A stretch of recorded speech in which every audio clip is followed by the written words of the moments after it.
மார்கழி மாதத்தின் அதிகாலை குளிரில் இறைவனின் நாமத்தைச் சொல்லி பக்தியின் கதகதப்பில் திளைத்திருக்கிறீர்களா?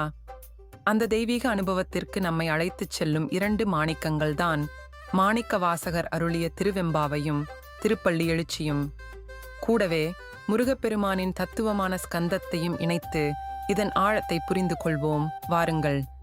திருவெம்பாவை. இது பெண்கள் அதிகாலையில் எழுந்து ஒருவரையொருவர் துயில் எழுப்பி நீராடி சிவபெருமானை பாவை நோன்பிருந்து வழிபடுவதாக அமைந்துள்ளது. ஆனால் இதன் உள்ளர்த்தம் மிக ஆழமானது.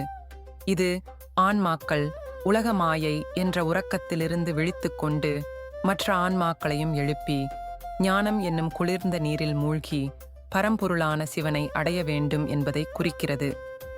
அண்ணாமலையான் அடிக்கமலம் சென்றிறைஞ்சும் ஒவ்வொரு பாடலும் ஜீவாத்மாவின் பயணத்தையே காட்டுகிறது.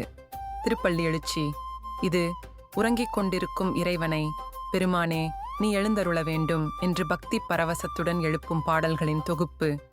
இறைவன் உறங்குவதில்லை, அவன் என்றும் விழித்திருப்பவன். பின் எதற்காக அவனை எழுப்ப வேண்டும்? இது நம்முள்ளே உறங்கிக் கிடக்கும் ஆன்ம சக்தியை, குண்டலினி சக்தியை எழுப்புவதற்கான ஒரு குறியீடு.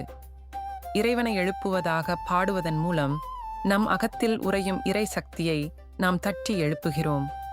போற்றி என் வாழ்முதல் ஆகிய பொருளே, புலர்ந்தது பூங்கழற்கு இணைதுணை மலர் கொண்டு ஏற்றினர் என்று பாடும்போது நம்முள்ளேயே ஒரு ஞான உதயம் நிகழ்கிறது. ஸ்கந்த தத்துவம். இப்போது இதை எப்படி ஸ்கந்தத்தோடு இணைப்பது? ஸ்கந்தம் என்ற சொல்லுக்கு வெளிப்படுதல் அல்லது துள்ளி குதித்தல் என்று பொருள்.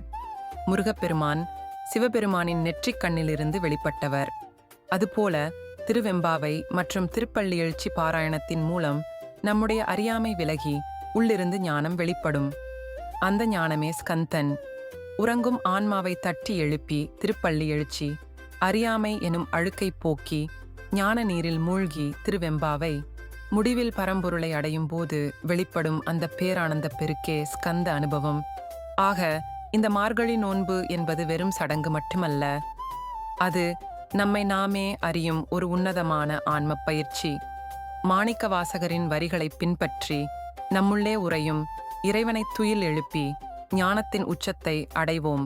உங்கள் ஆன்மீக அனுபவங்களை கமெண்டில் பகிர்ந்து கொள்ளுங்கள். மறக்காமல் சப்ஸ்கிரைப் செய்யுங்கள்.